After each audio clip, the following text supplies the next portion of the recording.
Cuba Información. Tengo una forma más de adornarte la vida. Miren, serán castigados con la pena de prisión de 4 a 8 años los que, con el fin de perjudicar la autoridad del Estado o comprometer la dignidad o los intereses vitales del país, mantuvieran inteligencia o relación de cualquier género con gobiernos extranjeros, con sus agentes o con grupos, organismos o asociaciones internacionales o extranjeras. Artículo 592, cuidado, del Código Penal español, no del cubano.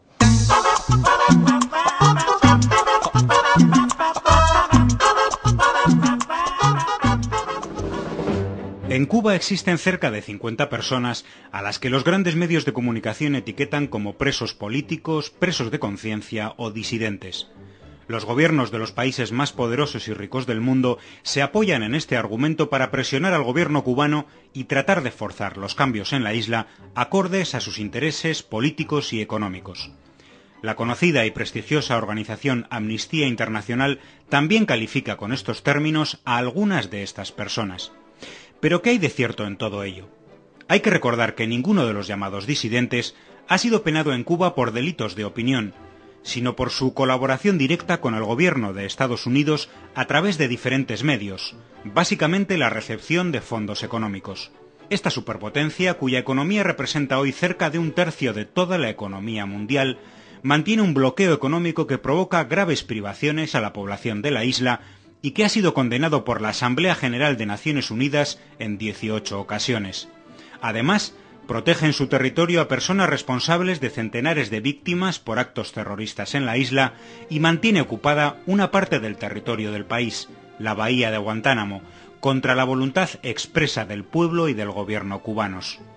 Es decir, el gobierno de Estados Unidos mantiene una guerra abierta no declarada contra Cuba, con el objetivo de derrocar el sistema político y social vigente en la isla. Para ello destinó solo en los años 2007 y 2008 $45,7 millones para los llamados disidentes y otros 100 para organizaciones radicadas en Estados Unidos que actúan en muchos casos como financiadores intermedios de los mismos. Los delitos de los llamados disidentes, por tanto, no tienen nada que ver con la libertad de expresión, sino con colaboración con una superpotencia extranjera enemiga. Pero ¿qué ocurriría en otros países con personas con actuaciones similares? El Código Penal de Estados Unidos prevé una pena de 20 años para quien preconice el derrocamiento del gobierno o del orden establecido. 10 años de prisión para quien emita falsas declaraciones con el objetivo de atentar contra los intereses de Estados Unidos en sus relaciones con otra nación. Y 3 años a quien mantenga correspondencia o relación con un gobierno extranjero con la intención de influir en su conducta respecto a un conflicto o una controversia con Estados Unidos. El Código Penal español castiga con penas de 4 a 8 años a quienes mantuvieran relaciones de inteligencia o relación de cualquier género con gobiernos extranjeros con el fin de perjudicar la autoridad del Estado o comprometer la dignidad o los intereses vitales de España.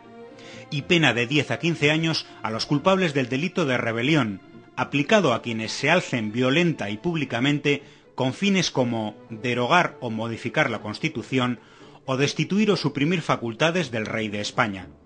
Francia castiga con pena de hasta 30 años y 450.000 euros de multa el hecho de mantener relaciones de inteligencia con una potencia extranjera con vistas a suscitar hostilidades o actos de agresión contra Francia. Italia sanciona con pena de entre 3 y 10 años al ciudadano que incluso indirectamente reciba del extranjero dinero o cualquier otro artículo con el fin de comprometer actos contrarios a los intereses nacionales, con un incremento de pena si el dinero se entrega o se promete mediante propaganda por medio de la prensa. Los denominados disidentes cubanos recibirían penas muy superiores por sus delitos en Cuba en cualquiera de los citados países y en muchos otros que no hemos mencionado. A todos se les ha probado la recepción directa o indirecta de fondos del gobierno de Estados Unidos y su colaboración con la política de guerra contra el país. El investigador francés Salim Lanrani define a Amnistía Internacional como una organización reconocida por su seriedad, profesionalidad e imparcialidad, pero critica su trato hacia Cuba. Amnistía Internacional haría bien en reconsiderar su juicio, afirma el profesor, con respecto a los que considera presos de conciencia en Cuba, pues el doble rasero es inaceptable.